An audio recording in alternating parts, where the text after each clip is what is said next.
my power cut off and my ring light died. So I get to hang out in the slightly dark today. I'll order a new one. First it was turning on, but it was like, it didn't want to turn on at all anymore. First it was turning on, but it was like the, bright, like the yellow looking light or the blue looking light. So I was trying to get it to the light I usually use, which is like a combo light, and that's the wrong, Pride and Prejudice 27. They changed this. There it is. My recording software updated. Pride and Prejudice, open, okay.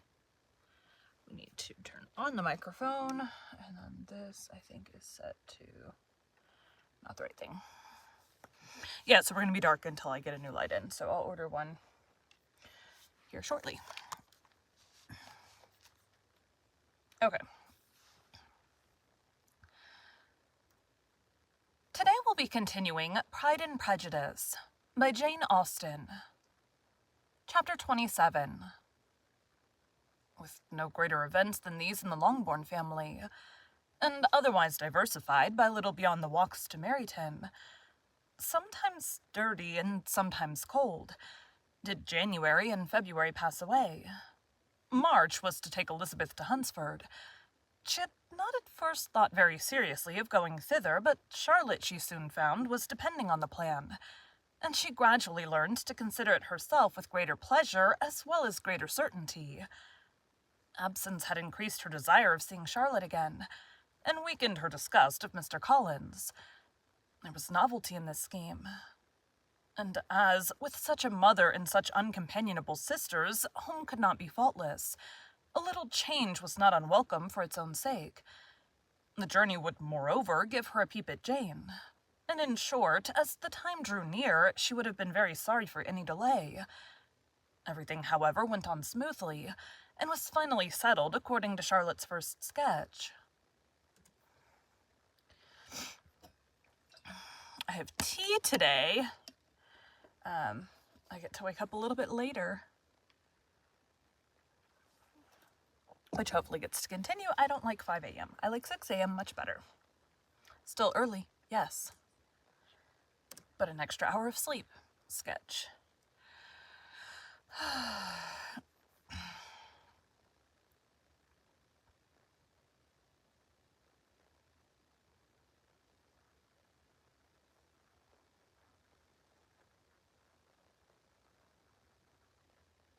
There it is. I'm trying to find where it was. She was to accompany Sir William and his second daughter. The improvement of spending a night in London was added in time, and the plan became as perfect as plan could be. The only pain was in leaving her father, who would certainly miss her, and who, when it came to the point, so little liked her going that he told her to write to him, and almost promised to answer her letter. The farewell between herself and Mr. Wickham was perfectly friendly, on his side even more. His present pursuit could not make him forget that Elizabeth had been the first to excite and to deserve his attention, the first to listen and to pity, the first to be admired, and in his manner of bidding her adieu, wished her every enjoyment, reminding her of what she was to expect in Lady Catherine de Bourgh, and trusting their opinion of her. Their opinion of everybody would always coincide. There was a solicitude, an interest which she felt must ever attach her to him with the most sincere regard, and she parted from him convinced that, whether married or single, he must always be her model of the amiable and pleasing. Her fellow travelers the next day were not of a kind to make her think him less agreeable. Sir William Lucas and his daughter Maria, a good-humored girl, but as empty-headed as himself, had nothing to say that could be worth hearing, and were listened to with about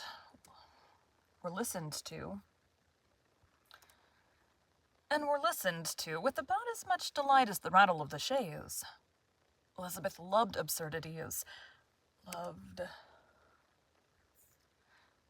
Elizabeth loved absurdities. But she had known Sir William's too long. He could tell her nothing new of the wonders of his presentation and knighthood, and his civilities were worn out, like his information. It was a journey of only 24 miles, and they began it so early as to be in Gracechurch Street by noon. As they drove to Mr. Gardner's door, Jane was at a drawing-room window watching their arrival. When they entered the passage, she was there to welcome them. And Elizabeth, looking earnestly in her face, was pleased to see it healthful.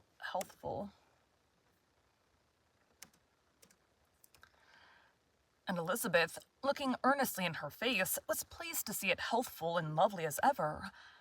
On the stairs were a troop of little boys and girls whose eagerness for their cousin's appearance would not allow them to wait in the drawing-room, and whose shyness, as they had not seen her for a 12-month, prevented their coming lower.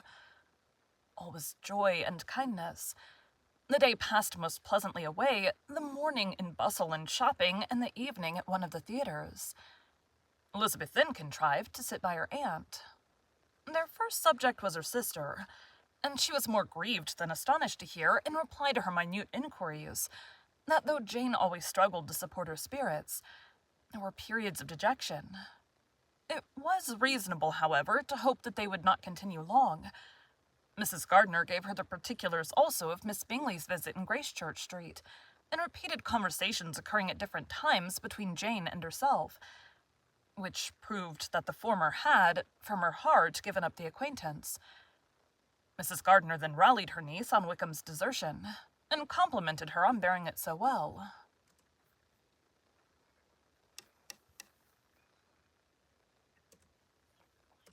"It seems likely. But, my dear Elizabeth," she added, "what sort of girl is Miss King? I should be sorry to think our friend mercenary. Pray, my dear aunt, what is the difference in matrimonial affairs between the mercenary and the prudent motive? Where does discretion end and avarice begin? Last Christmas you were afraid of his marrying me, because it would be imprudent. And now, because he's trying to get a girl with only £10,000, you want to find out that he is a mercenary. And now, because he is trying to get a girl with only £10,000, you want to find out that he is mercenary. If you will only tell me what sort of girl Miss King is, I shall know what to think. She's a very good kind of girl, I believe. I know no harm of her, but he paid her not the smallest attention till her grandfather's death made her mistress of this fortune. No. Why should he? If it were not allowable for him to gain my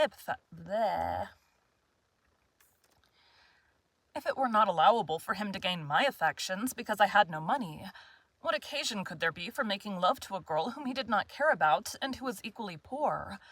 But there seems indelicacy in directing his attentions towards her so soon after this event. A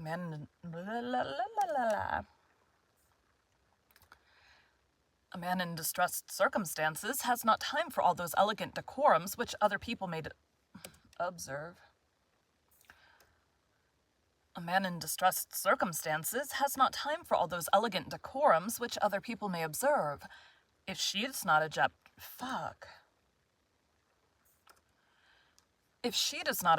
to it, why should we? Her not objecting does not justify him. It only shows her being deficient in something herself, sense or feeling. Well, cried Elizabeth, have it as you choose. He shall be mercenary, and she shall be foolish. No, Lizzie, that is what I do not choose. I should be sorry, you know, to think ill of a young man who has lived so long in Derbyshire. Oh, if that is all, I have a very poor opinion of young men who live in Derbyshire, and their intimate friends who live in Hertfordshire are not much better. I'm sick of them all. Thank heaven I'm going tomorrow, where I shall find a man who has not one agreeable quality, who has neither manners nor sense to recommend him. Stupid men are the only ones worth knowing, after all. Take care, Lizzie, that speech savors strongly of disappointment. Before they were separated by the conclusion of their play,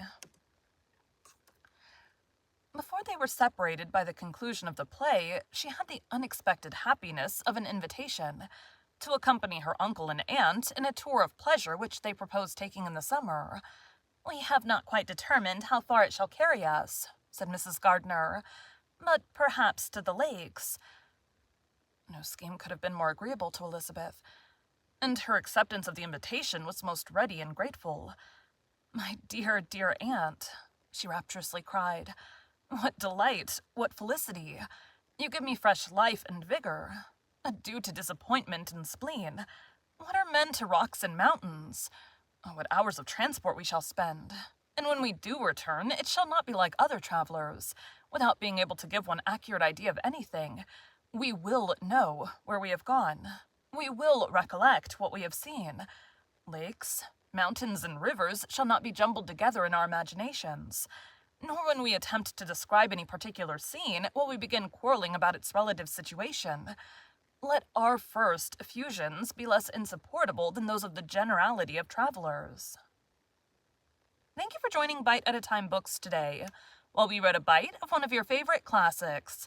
Again, my name is Bree Carlile, and I hope you come back tomorrow for the next bite of Pride and Prejudice. All right. I gotta get the rest of my recording day done, so that's all for today. We'll be back tomorrow.